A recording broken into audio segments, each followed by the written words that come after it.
Welcome to the TOCA Backstage podcast. Join TOCA's Executive Director, Chris Wolf, in conversations with the artists and people behind the scenes of the Torrance Cultural Arts Foundation's performances and events. Welcome to another edition of TOCA Backstage. This is Chris Wolf, the Executive Director of the Torrance Cultural Arts Foundation. It is my extreme pleasure to be talking to Mr. Christopher Hart, magician extraordinaire and also star, or I guess co-star of the Addams Family movies. Chris, thank you so much for taking the time. I certainly do appreciate it.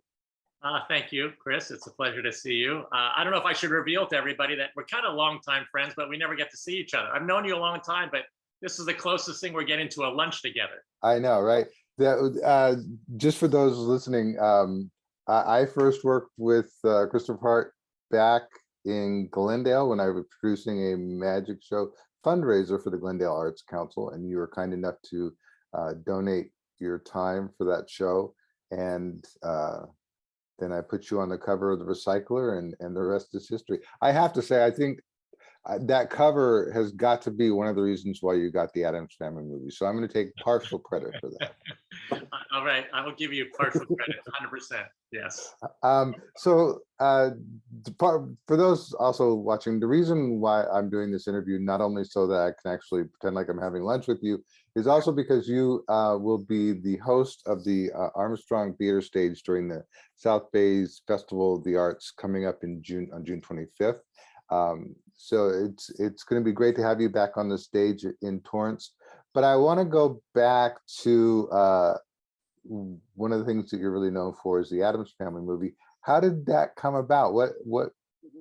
I did, again, you know, full disclosure, you and I touch base every so often, and it wasn't until you and I were having lunch at Hamburger Hamlet in Hollywood, and I saw that your hand was like completely shaved, and I thought something had happened to you, and I was like, what happened to your hand? And then you revealed that you were actually now in the movie. So how did that come about?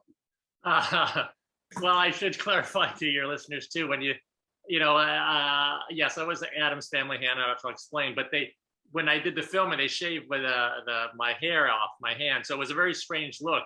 You know, when you have a share, and it looks like it's a weird invisible glove, kind of weird, because the hair stops and it's very strange looking. And I get very strange looks when I was filming there, and I'd be in the store at CVS buying something, and then they would just stare at my hand. I thought, oh yeah, that looks pretty bizarre. It's like a weird. I thought maybe I should start a trend of that. Maybe there's a new hip trend where you're just, shave an eyebrow, shave part of your hand, arm hair. But yeah. So anyway, answer your question. Yeah, I'm a magician. I started magician when I was young. And the Addams Family, like any Hollywood casting, they look at all kinds of people looking for the perfect person. And they look for this hand. They looked at musicians, mimes, puppeteers, anybody that worked with their hands. And they couldn't find anybody. Then they did a casting for magicians with sleight of hand skills. And I went in for the audition for that. And it was funny because a lot of my magic friends were in that audition. And my friend came out of the audition. I said, oh, what did they have you do in there? And they said, oh, they just want your hand to crawl around. But in my gut, I said, no, this is the character. Like, I loved the Addams Family TV series as a kid, the black and white with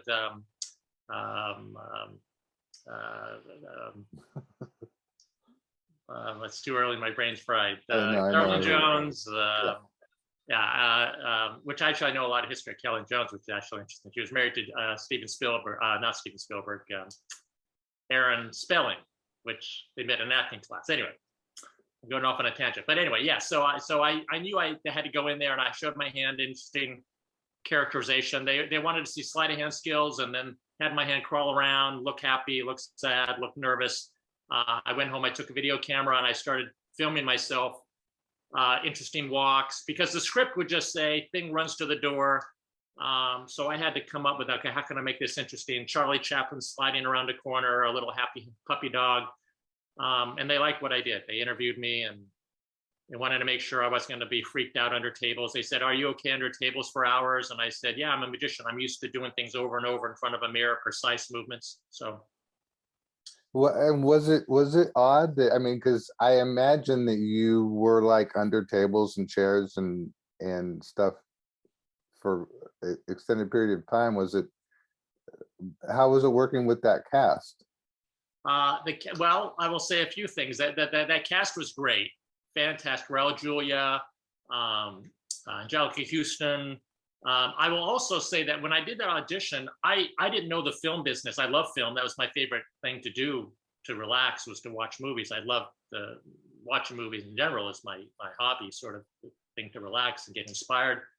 But I didn't know the players in that. So it was only when I was under a table and they'd signed me a film student, an intern, right, who was studying film and wanted to be a filmmaker.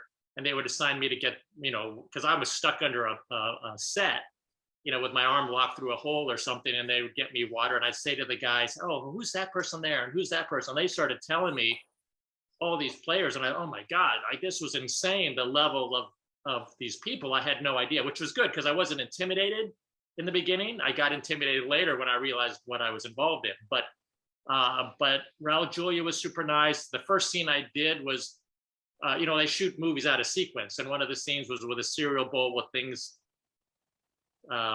Morse coding with a spoon, and Morticia in danger, blah, blah, blah. And the director said, okay, one more take, but make it really, you're frantic. It's the end of the movie, Christopher. Make it, really, really big. And so I'm under a table looking at a monitor, and I grab the spoon really aggressively, and the cereal bowl hits the edge of my hand, and it flips and spins and hits Raul Julia in the face and all the milk. And I thought, oh my God, I'm fired. This is like day number 2. I'm going to be fired. And they yelled cut, and everyone, the crew laughed, and Raul Julia laughed. And I thought, oh my God, thank goodness. So it was, he was super generous. Angelica Houston, I saw her on the set. It was like that night she was up for some sort of award at an award show. And I said, good luck tonight, and she said, oh, thank you, Christopher. And I thought, oh my God, she knows my name. She knows, how does Angelica Houston know my name? So anyway, to keep a long story short, they were great. Very nice people.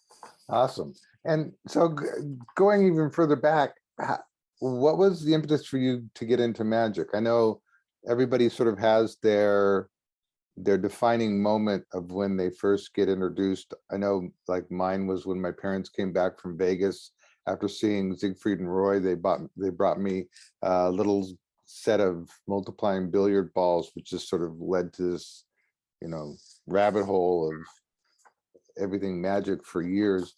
What was the starting point for you? That is a classic question, and everybody starts different. Maybe a magic set or something, or a grandparent showing them something. It's very faithful. Life, as I get older, I realize that everything in my life unfolded in a way for me to become a magician and even become the Addams Family thing guy, because I will say, as a side juncture, that I could not have done thing if I was not a magician. The technical difficulty of that was so precise and difficult that if I hadn't had years of skills on that, I couldn't have done it. So it all fed on itself. But I think I discovered a book in the library. I remember reading really young, because I remember showing my parents a trick from the book when I was super young. I remember finding a little joke shop in my neighborhood and buying a trick. I remember going to Disneyland and getting a little magic trick. My grandmother showed me a card trick called Cops and Robbers. I still remember it. So now I realize it's kind of a classic trick, but my grandmother learned it from someone. I don't know now who it was. She's passed away to even ask. But the thing that got me serious, I will say this: I dabbled in coin collecting for a while, collecting pennies and putting them in a little card and getting all the dates. And I played with stamp collecting, but I got bored really quick with that. That lasted a few weeks, and then I was done. And magic, for some reason, stimulated me. It was this secret world. The deeper you got into it, the more you found. It was secrets. It was like a secret society. It was just interesting to me. And I got into a magic club at 13 that was run by the Society of American Magicians, that had a little magic explorer post. And that changed everything for me, because I had, with kids my own age, we met every 2 weeks. We had to make a magic table to move to the next level. We had to do a magic history test to move to the next level. And you kept working your way up till you got the magician certificate. And then I joined the Magic Castle Junior program. I auditioned for that. And that's a very elite group where you have to be a certain level to even get in there. It took me a couple times of auditioning to get in. And was in that, and I worked in a magic shop, and then I had met David Copperfield, and I worked for him in Vegas for the first time, and everything kept kind of layering from there. That's a long-winded answer to your simple question, how I got started in magic, but that's. No, that's great. But you bring up an interesting point, and I've made this point a couple of times with other magic friends of mine, which is, do you like, when I grew up, when I was growing up, and I relate this back to what you were saying, is that, you know, we had a magic store to go to, a place where there was some guy behind the counter who, you know, you walk in and say, what's new? And they, you know, bring out the newest coin trick or card trick or whatever. And I used to hang out at that shop like incessantly. I'm sure I was just an annoying little brat, but it gave me a place to go. It gave me sort of, and then I met, you know, more magicians, and that sort of fed. But nowadays it seems like the magic shops are all gone and everything is online. Do you see that that's a problem or a good solution? Because I think that I again, just totally personally, I think the magic shops really were sort of a point of inspiration and camaraderie for a lot of people.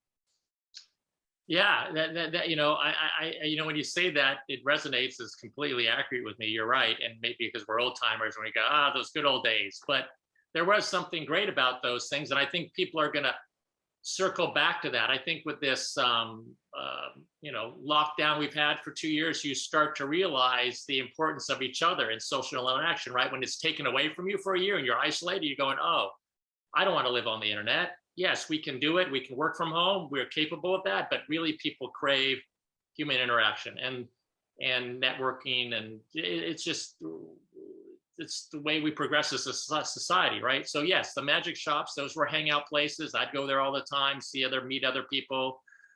The magic shop demonstrator, older guy, he wouldn't, you know, he'd help you find the right trick. And I'd say, what's that over there? Oh, you're not ready for that yet. You know, he'd kind of guide you. Now it's all internet. But I will say there's good and bad of the internet. When I was young, because it was pre-internet, you know, if I found a magician in Japan, he would send me a videotape of some Japanese magic, and I would send him a videotape of some American magic TV special. And then we would exchange information. It was a slow information exchange because they'd go in the mail, but it exchanged, right? Now with the internet, kids, the level of kids these days, some of them are phenomenal because you're on YouTube and you're having access to information around the world and acts from around the world. So you're in it. Sometimes that can be bad too. Overload is bad, or you don't have a foundation. A lot of the kids I see now, they don't have a strong foundation. They're learning some difficult sleight of hand technique, but don't understand how to perform. So it's all good and bad in some level. But. Well, and you bring up an interesting point about the not being ready to perform. It's interesting that I mean, from a performer standpoint, you can sit in front of the mirror and practice and practice and practice until you get the move right or the trick right or whatever. But it's a whole different thing to be in front of somebody and to have that rapport with an audience. Do you think that that's a learned thing, or do you think that's just something somebody has? That's a great question. I think it's combinations of all that. I think people that are really talented, that have an affinity for it, it is part of, you know, you see a great performer, you know, there's people, you know, I'm inspired by, I could never be them. You know, there's an inherent nature of that they're born destiny for this. And then but a lot of that, even that is hard work. But then there's people that are not as talented, but they work hard.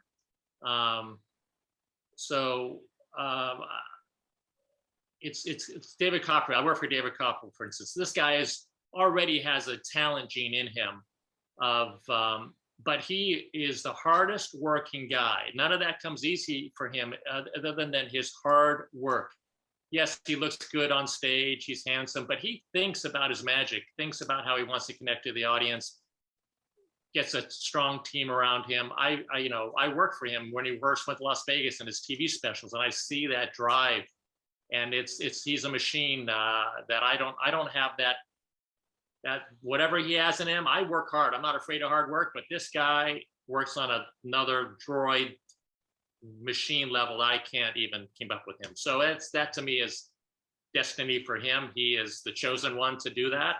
But to answer your point, yes, you can learn. But again, like acting, singing, not everyone, baseball, sports, not everyone is destined to do that. But magic, just to wrap up this point, magic is so all encompassing. It's okay. Magic's a beautiful art form. You can show your grandkids, show your coworkers. It's great to get confidence, in speaking. I was the most quiet, introverted. I am still, you know me. I am a very introverted, quiet, shy person by nature. But my love for magic is greater than my fear of being on stage. So it pushed me into that thing, and I can do that for the time I'm on stage, but that's not my normal state. And that's true with a lot of actors. I found out that they are kind of introverted till they get on stage and they have a character. But magic can be a hobby. You don't have to be a performer on stage. Work in Vegas. If you're working in Vegas and you have to perform for 1,000 people, yes, you need to play big, know how to work an audience and build a structure and entertain. That's its own animal. But magic as a hobby is for everybody. So. Well, and I agree with you 100%, because for me, it's like I can do a couple of things, a couple of tricks that, again, can entertain a coworker or a friend or a relative. But I knew kind of like after high school that, a career in this was not for me, just because I wasn't that good. It was like, but I have to think that there's it takes a certain person to be able to sort of pick that profession and just make it theirs.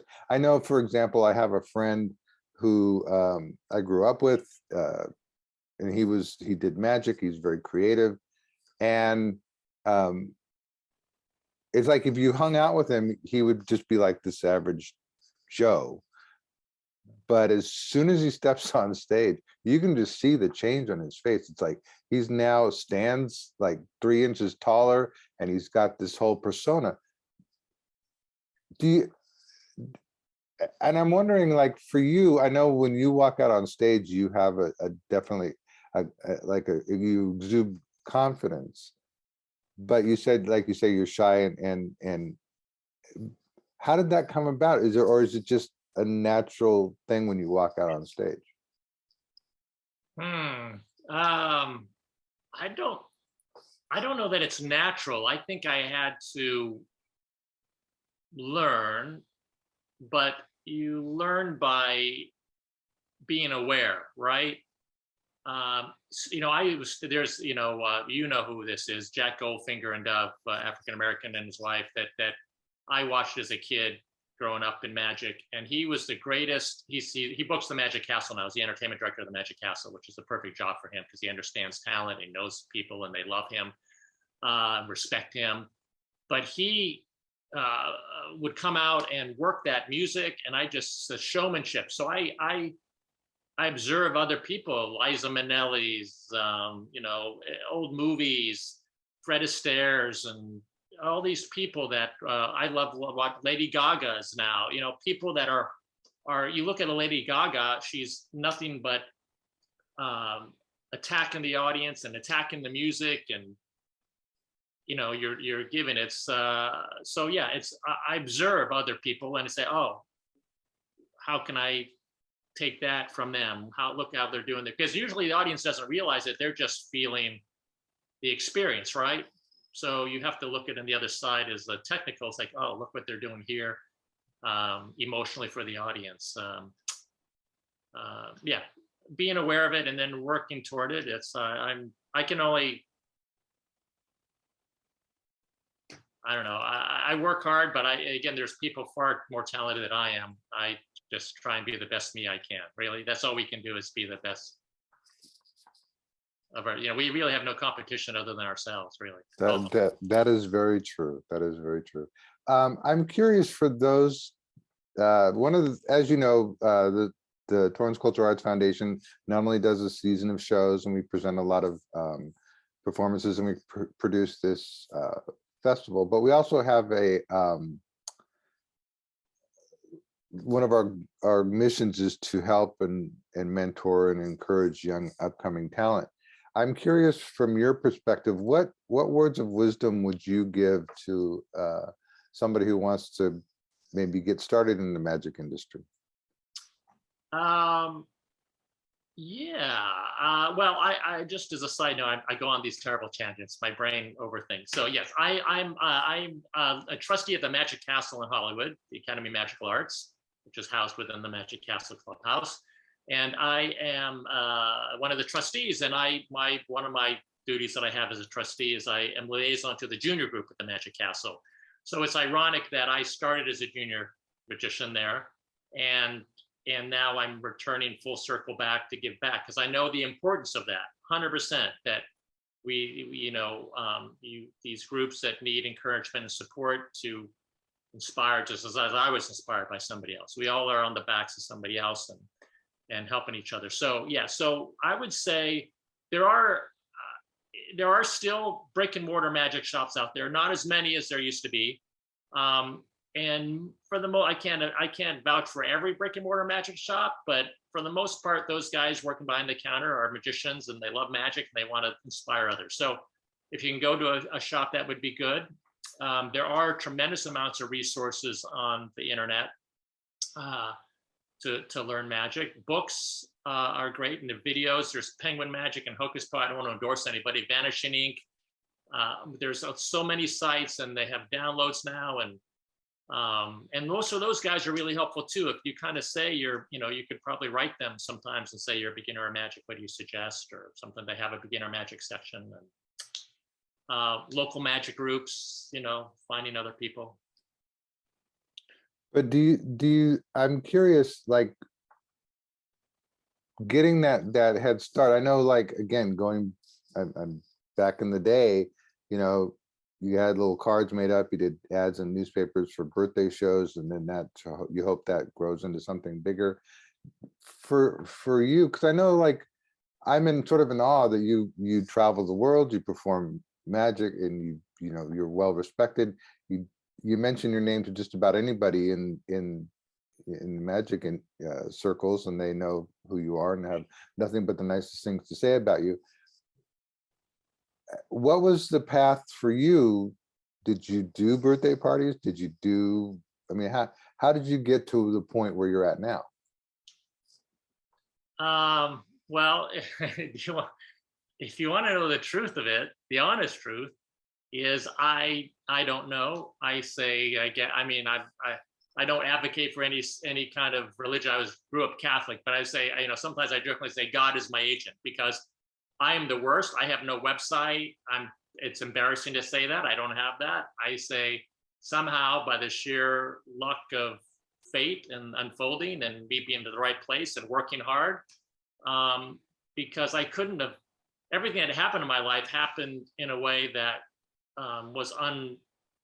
seemed like a disaster or a terrible thing that ended up being a benefit. My parents moving away from my home in LA, my dad had a new job opportunity to Seattle, Washington, and I didn't want to go. So I was like 19 years old. So I moved to Hollywood and worked full time in the magic shop, on my own. So I was working there 6 days a week because I didn't pay much to pay my rent, and then started working on my magic act. So so that thing, which was a terrible thing for me to have to move out on my own, was a benefit, because now I'm having to survive, right? I had to learn fast, and meeting David Copperfield. Now that same magic shop I worked in is closed, no longer exists. So all these windows of opportunity open up and then they close. So sometimes my phone would ring to go do something, like go to China, and I was terrified. I'm going, I don't know how to speak Chinese. How am I going to go to China? Like, I was terrified, but there's part of me that said, just trust this phone call.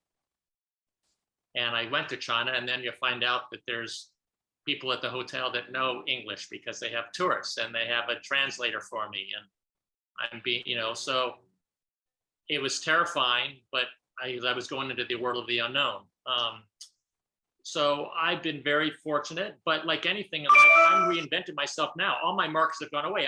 My dream was to be in Vegas in a review show, and I did that. I would fill in for Lance Burton. I opened for Mason Jonathan act for a long time. I was on 7 months in the World's Greatest Magic Show. at the Greek Isle and Sahara and or Caesar's Empire, Caesar's Palace.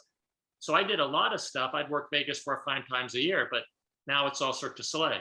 And I don't know how to climb a pole in spandex. So I can't be in that show. That's out of my qualifications. So I'm having to find out now how to, reinvent myself. There's less and less 12-minute act spots that I would. Now it's like, okay, I need you to do an hour show. Budgets have gone down. They can't afford all the acts. We need one guy. We can pay you this fee. You do an hour. So it's like sink or swim. Do I want to keep working? I gotta create, Well, and that's sort of the beauty of, I mean, it's a sort of a drawback, but it's also the nice thing is you get to constantly recreate yourself and your act and sort of fine tune it, right? I mean, right. yeah. And who I am now, it's like, but you look at like when I mentioned that lady, like Madonna's and people like that, the success for them is that they were constantly reinventing. Now when you talk about, how do you do it? I go, if I step back and I go, oh, look at Madonna. She didn't stay Madonna of the 80s. She had to reinvent for the 90s and the 2000s and try and stay relevant. And you look at the few Cher, another example. If she stayed Cher from the 70s or 80s, she wouldn't be Cher now, right? She constantly had to readapt. And that's hard. And very few people can do it. Some fade out and, so I have to I'm not Christopher Hart at 20 or 30. I'm gray hair Christopher Hart and older and maybe wiser. And who am I now at this age? And what do I want to say to the audience? I'm not the young rebel. I look at myself at 20 on a videotape and I'm going, oh, that guy was pretty good. I'm not that guy. I can't be that guy anymore. It's impossible. So who am I now? And it's kind of exciting. It's still scary, but yeah, it's doing the work. I have to do the work. Well, I have to say the work you do is great. You're a phenomenal performer, and your magic is always entertaining as all get out. I just want to remind people that you will be the headliner at the Armstrong Theater Stage for the June 25th South Bay Festival of the Arts. And I can't thank you enough. I know that you're like you say, you go to Japan, China, you're all over the place. I appreciate you taking the time to do this, and I'm curious, is there any word of another Addams Family movie coming up? No, no, there isn't. I will say that there's a Tim Burton remake called Wednesday, which is based around Wednesday Addams, and that's, I think, going to be on Netflix. And I tried like crazy to get to him, and I'm sure he knows who I am, because people can find me. Obviously, he's probably seen the original Addams Family, but usually new producers with a new project don't want anything to do with the other project, so which is the case. But the guy that played Thing in this new series reached out to me. He's actually in Romania, and that's where they're shooting. And he reached out and said, "Oh, I'm a big fan of you. Can we talk?" And we talked on the phone. And actually, it's a very dark side, like Tim Burton side. So Thing has scars and kind of macabre. But hopefully there'll be some other hand project. But I want to thank you. I want to thank you, Chris Wolf, because it puts a little terror in my heart when you say Christopher Hart's headlining the blah blah blah. I'm just doing some of my magic, but I will say that you are a guy that always somehow believed in me and would kind of make me do these things that was out of my comfort zone. And I trusted you and your faith in me, and you gave me, on the cover of Recycler, or coming to host, I hosted your little black box thing a few years ago there. And I don't normally do hosting, and you trust, you had faith in me, and, oh, you can do this. And I go, okay. So people like you are good friends that say, I know Christopher Hart enough that he's talented enough to do this. He's going to be responsible and deliver, even if he's showing some fear. And I trust your faith in me to make it happen. So thank you. Well, thank you. And I do have to say too, one of the things, one of your credits that I neglected to mention was this last season, you were one of the judges on South Bay's Got Talent. And I have to say, you did I was very impressed with how serious you took that, because every now and again you get a judge who's like, oh, well, this doesn't really matter. But to the kids and the people on stage, it matters because they're, putting their heart and soul into it. And I wanted to thank you for taking it so seriously and really giving it, because I all the advice and feedback you gave the performers was really spot on and really generous. So thank you for that as well. Thank And you. hopefully we'll get you back for the next one. I always love doing your projects. They're always fun, and you do good work. You're a good person, Chris Wolf. You're doing good things for good people. And we want to be around good people that are doing good things. You bring light to the world. So thank you. Well, thank you, sir. And thanks again for taking the time. I do appreciate it. And we will look forward to seeing you on the 25th. I will happily show my magic.